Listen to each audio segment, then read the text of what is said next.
गजब।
लखनऊ प्लानिटेरियम।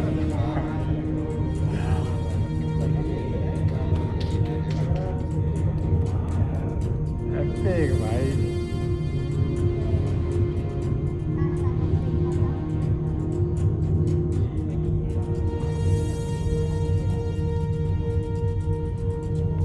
नमस्कार, तारामंडल में आपका स्वागत है।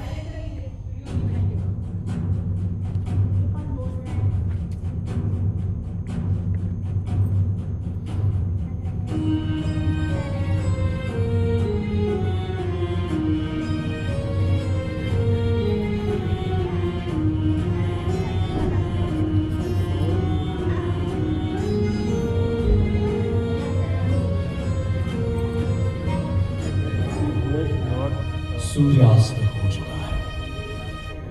जैसे जैसे चारों ओर अंधेरा छा रहा है, वैसे वैसे हजारों तारे आसमान में चमकते हुए दिखाई देते हैं।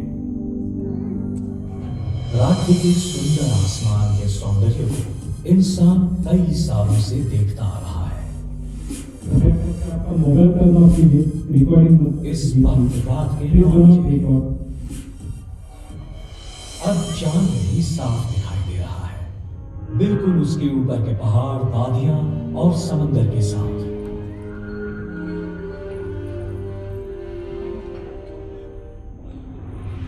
उस चक्र के अंदर के उन तारों की ओर देखो। इस चक्र को शीत वृत्त के नाम से पहचाना जाता है। यहां देखिए, ये है वृषभ नक्षत्र या वृषभ राशि। पास ही में दिखाई देता है ओरायन यानी मृगशीर्ष, शिकारी या महाव्याध नक्षत्र। पास ही में उसका भरोसेमंद शिकारी साथी कैनिस मेजर यानी बृहदुत्थक, इसे श्वान भी कहते हैं। और वहां जो दिख रही है वो है मेष राशि। बृहदुत्थक के पास ही है कैनिस माइनर यानी कि छोटा श्वान। थोड़ी सी कल्पना शक्ति लगाकर अगर हम इन कंकालों में हाड़ मांस भर के देखें तो हमें ये संपूर्ण भाग प्राणी या योद्धाओं से भरा लगने लगेगा।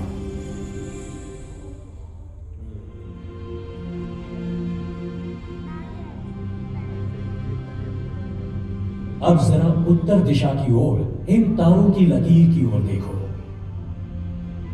ये है सप्तर्षि। भालू के आकार का दिखता है ना ये, ग्रेट बेयर। एक बड़ा भालू यानी कि सप्तर्षि मंडल।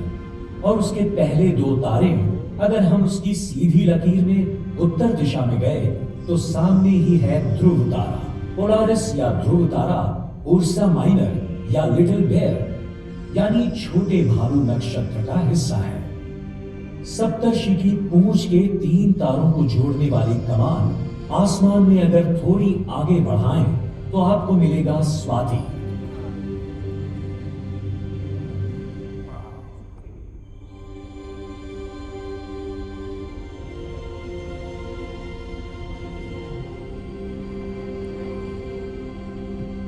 आर्कटूरस या स्वाति नक्षत्र में समाविष्ट है बूटीस या भूतब का तारापुंज।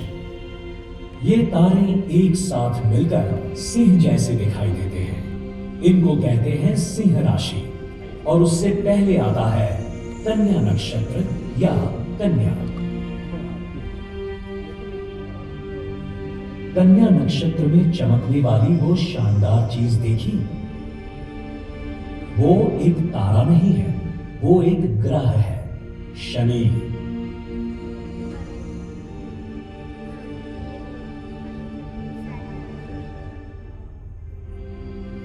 शनि हमारे सूर्यमंडल का दूसरा सबसे बड़ा ग्रह है और उसके आसपास है प्रकाशित चक्र, जिसे छोटे दूरबीन से भी देखा जा सकता है।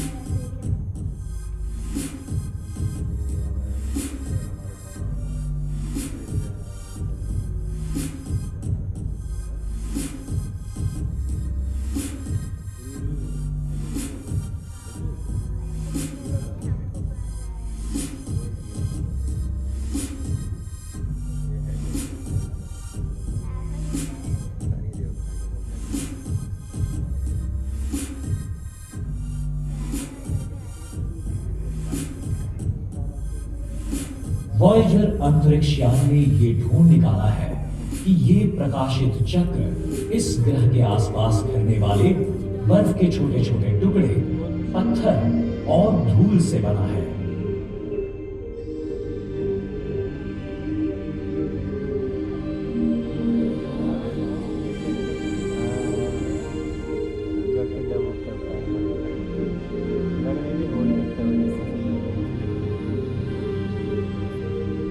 ये शनि अन्य 7 ग्रहों के साथ सूर्य के आसपास घूमता है। हमारी पृथ्वी उन्हीं 7 ग्रहों में से एक है। ये सभी हमारे सूर्यमंडल का ही हिस्सा है।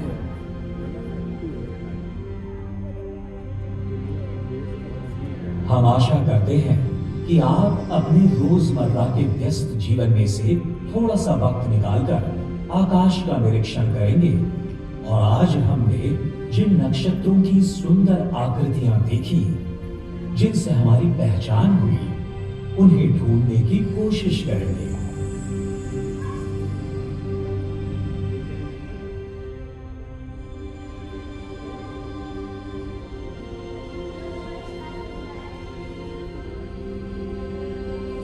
भाइयों और बहनों, अभी हमने विविध नक्षत्रों और तारक पुंजों से भरा रात्रि का आकाश देखा।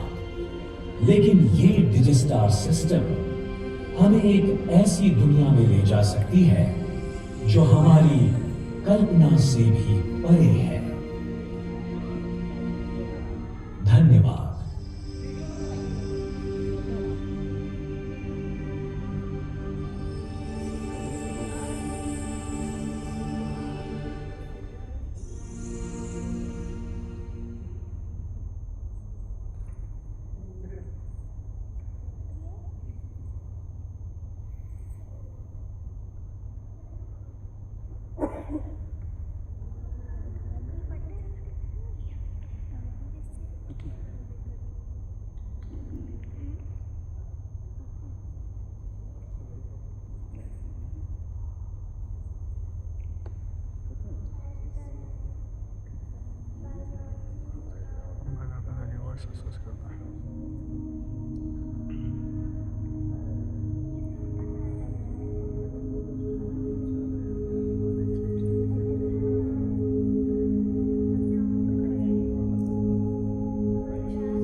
चार सौ वर्ष पहले गणित और खगोल विज्ञान के एक मध्यम आयु के प्रतिभाशाली प्राध्यापक ने अपने हाथों से बनाए दूरबीन से पहली बार आसमान की ओर देखा।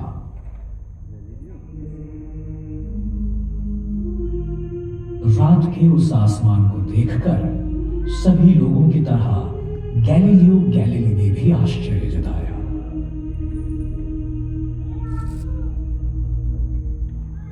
उन्हें लगा शायद उन्हें चांद तारों का और बेहतरीन नजारा होता। कुछ ही समय पहले जहाजों जैसी दूर की चीजों को नजदीक से देखने के लिए दूरदर्शक यंत्रों का आविष्कार किया गया था। गैलीलियो ने एक ज्यादा शक्तिशाली दूरदर्शक यंत्र बनाया और उसे ऊपर की ओर घुमाया।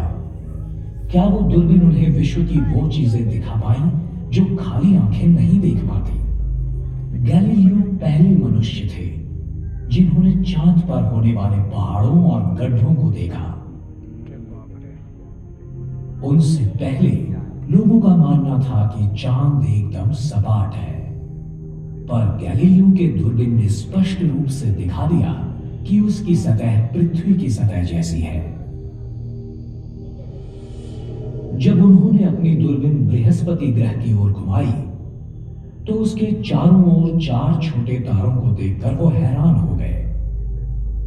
पहले उन्हें किसी ने नहीं देखा था। दूसरी रात तारों ने जगह बदल दी थी। फिर उन्होंने निष्कर्ष निकाला, जो सही था, कि वो तारे दरअसल बृहस्पति के आसपास चक्कर लगाने वाले चांद थे। लोग हमेशा आसमान में दिखने वाली उस रहस्यमय चमकीली रेखा को उसका फीका सफेद रंग देखकर आश्चर्य जताते हैं, जिसे हम आकाशगंगा कहते हैं। वो क्या था? क्या गैलीलियो शायद ये ढूंढ निकाल सका? वो अनगिनत तारों से बनाया गया था जो इतने फीके थे कि दूरबीन के बिना उन्हें देखना मुश्किल था। गैलीलियो को यह एहसास हुआ कि वो सूरज थे, बिल्कुल हमारे सूरज की तरह, पर काफी दूरी पर थे।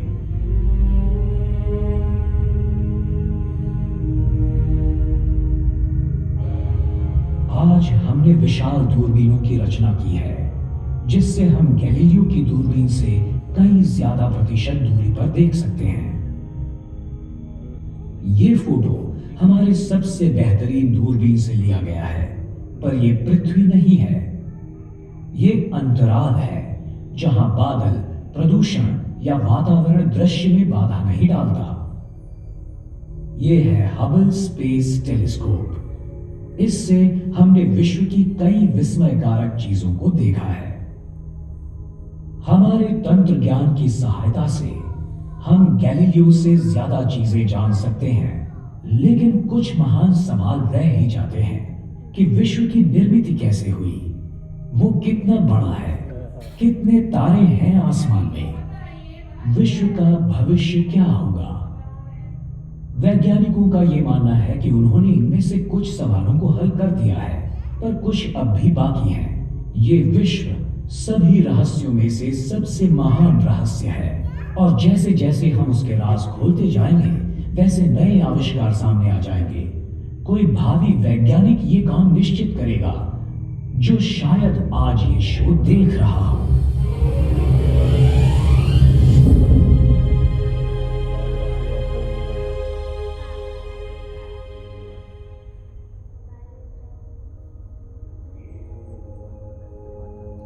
आज के विज्ञान का अनुमान है कि विश्व की आयु लगभग 14 अरब वर्ष है।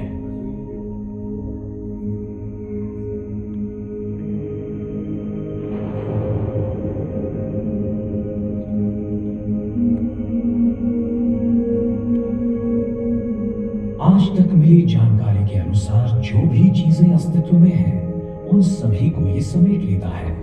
अति सूक्ष्म परमाणु से लेकर पूरी पृथ्वी तक, सूरज और अन्य ग्रहों से लेकर लाखों करोड़ों तारों और अरबों आकाशगंगाओं तक, हर जगह हर चीज में है ये विश्व। एक न सुलझने वाले रहस्य की तरह है ये। मानवीय इतिहास में घटी आश्चर्यजनक घटनाओं का स्रोत है ये। पिछले कई युगों में हम में से कुछ विद्वान व्यक्तियों ने विश्व के रूप के बारे में कई सिद्धांत पेश किए हैं, अपने पूर्वजों की कल्पनाओं को विस्तृत रूप देकर।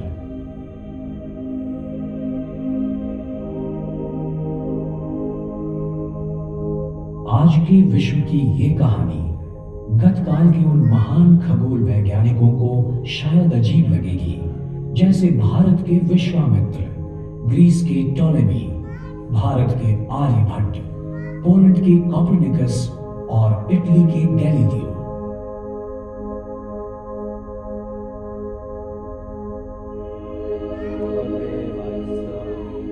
विश्व की शुरुआत कैसे हुई, इस बारे में हमें ठोस जानकारी नहीं है। कुछ लोग मानते हैं कि उसकी निर्मिति बहुत सालों पहले हुई थी और कुछ मानते हैं कि वो पहले से ही अस्तित्व में था। आज के विज्ञान का अनुमान हमें बताता है कि विश्व का निर्माण बिग बैंग नामक विस्फोट से हुआ लगभग 14 अरब वर्ष पहले।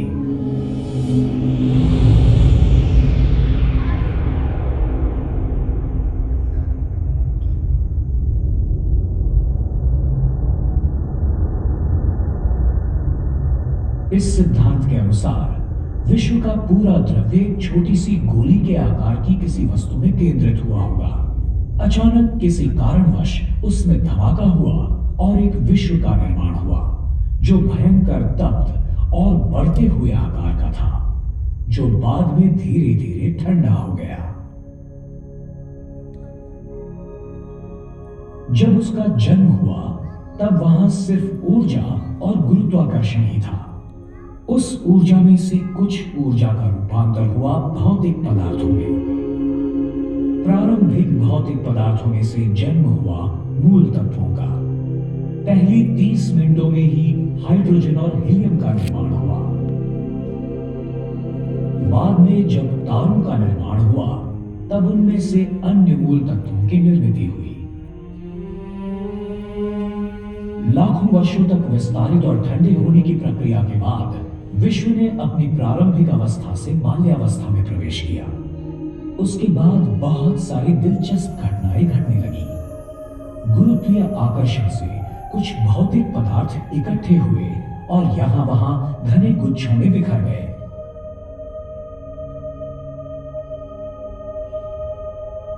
ये वायु और धूल से भरे गुच्छे अंत में ढह गए और आकाश गंगाओं में बदल गए। आकाश गंगाओं के हाइड्रोजन और हीलियम वायु बिखरकर उनमें से छोटे बादल बन गए। इन बादलों में से आकाश गंगाओं के पहले तारों का जन्म हुआ। शुरुआत में निर्माण हुए बहुतांश तारे अति विशाल थे, पर कुछ लाख वर्षों तक ही वो टिक पाए। फिर उनका विस्फोट हुआ प्रलयंकर धमाकों में, जिन्हें सुपरनोवा के नाम से जाना जाता है।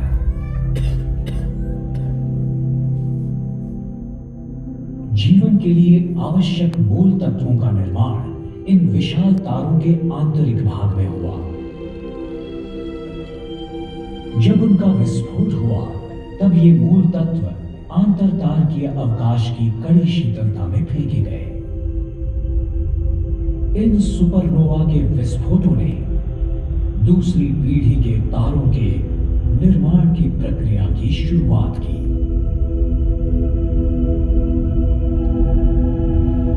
जब तक विश्व की आयु कुछ अरब वर्षों की हुई, तब तक विश्व बहुत जटिल बन चुका था। विश्व की निर्मिति के समय की प्रकाशमान ऊर्जा अब अरबों आकाश गंगाओं के विशाल समुदाय में फैल गई थी। इनमें से कुछ आकाश गंगाएं सर्पिल आकार की हैं, कुछ अंडाकार हैं और अन्य अनियमित आकार की हैं, जो आकाश गंगाओं के टकराव का परिणाम है।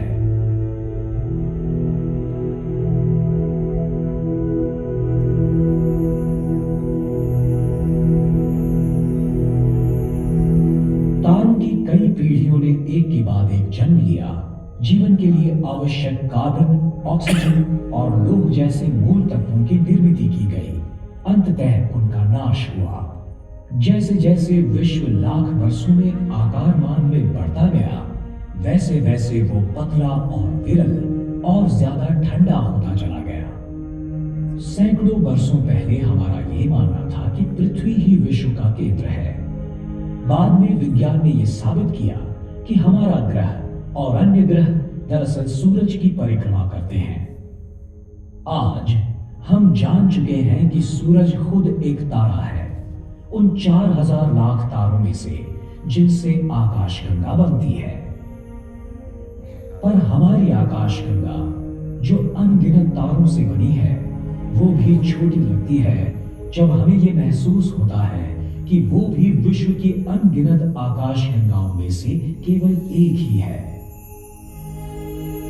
हमारी इस आकाशगंगा का निर्माण अरबों वर्षों पहले एक बड़े धमाके के बाद हुआ, मतलब अंदाजन 13.2 अरब वर्ष पहले। उसके सबसे प्राचीन तारों की आयु अंदाजन 10 अरब वर्ष है और सबसे नए तारे कुछ करोड़ों वर्ष की आयु के हैं। वास्तव में छोटे तारों का जन्म हर दिन होते ही रहता है। हमारा सूरज मध्यम आयु का तारा है। उसकी आयु है 4.5 अरब वर्ष। वायु और धूल से भरे एक बादल से उसका जन्म हुआ, जिसे हम सोलार नेबुला के नाम से जानते हैं। एक विस्फोटक तारे की मृत्यु हुई और उसमें से सूरज का जन्म हुआ। एक विनाश होते तारे के विस्फोट से निकली कंपन लहरों से सौर मंडल की निर्मिति की शुरुआत हुई। उस बादल से निकले वायु और धूल की अधिकांश मात्रा से सूरज की निर्मिति हुई और थोड़ी सी धूल और वायु इकट्ठी होकर सूरज के चारों ओर से छल्लों का तथा मलबे का निर्माण हुआ। इन छल्लों का बहुतांश द्रव्य इकट्ठा होकर उनमें से बुध, शुक्र, पृथ्वी, मंगल, गुरु, शनि, यूरेनस, नेपच्यून जैसे ग्रहों का निर्माण हुआ। द्रव्य के कुछ बचे कणों से प्लूटो जैसे छोटे ग्रह, ग्रहिका और धूमकेतु बने। 8 ग्रहों में से तीसरा ग्रह पृथ्वी एक ऐसे क्षेत्र में स्थित है जहां जीवन विकसित हो सकता है। शुक्र की तरह वो सूरज से इतना भी नजदीक नहीं है जहां पानी उबलता रहता है, और वो इतना दूर भी नहीं है जहां पानी का बर्फ बन जाए, जैसे कि मंगल। पानी जल रूप में जीवन विकास के लिए और उत्क्रांति के लिए आवश्यक है। शुरुआत में पृथ्वी काफी तप्त थी। वहां वातावरण का अभाव था। यथावकाश बाहरी सतह ठंडी होकर सख्त पपड़ी जैसी हो गई, जिसका अंतर्भाग पिघली हुई शिला से बना था। कई जगहों पर पपड़ी फाड़कर अंदरूनी द्रव्य बाहर आया और ज्वालामुखी बन गए। इनमें से तप्त लाल रंग का लावा और वायु बरसने लगे। इन वायुओं ने पृथ्वी का पहला वातावरण बनाया। एक सिद्धांत के अनुसार शुरुआत के इस वातावरण में स्थित बादलों से हजारों सालों तक अविरत बरसात हुई और महासागर बन गए। दूसरा सिद्धांत ये बताता है कि पृथ्वी पर स्थित पानी के समूह विशाल धूमकेतुओं के आघात से बने गड्ढों में बर्फ के टुकड़े पिघलने से बने। अगर आप हमारे ग्रह का जन्म आसमान से देखते तो नजारा कुछ इस तरह का होता। तकरीबन 4.5 अरब वर्षों पहले सूर्यमंडल के घनीभूत होने की प्रक्रिया शुरू हुई। 2000 करोड़ वर्षों के बाद पृथ्वी का निर्माण हुआ। 3000 लाख वर्षों बाद पृथ्वी पर वातावरण और महासागर बन गए। फिर 5000 लाख वर्ष बीत गए और नीले हरे रंग के शैवाल के रूप में जीवन के आदिम रूप प्रकट हुए। 5000 लाख वर्ष और बीत गए और जीवाणु तथा वनस्पति अस्तित्व में आए। उसके बाद करोड़ों वर्षों की कालावधि के दरमियान अधिक से अधिक जटिल जीवों का निर्माण होता रहा, पहले समुद्र में और बाद में जमीन पर।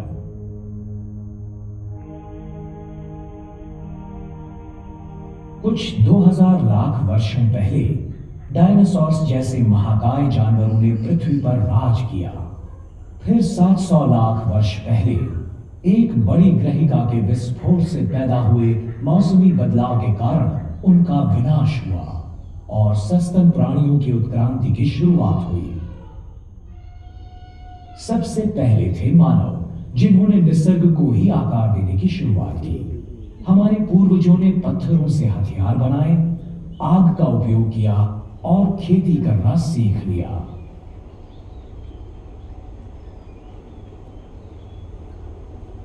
पथिकों और भटकइये लोगों से हम आदिवासी बन गए। जैसे जैसे जीना आसान हुआ, वैसे लोगों को आसमान की ओर देखने का ज्यादा समय मिलने लगा।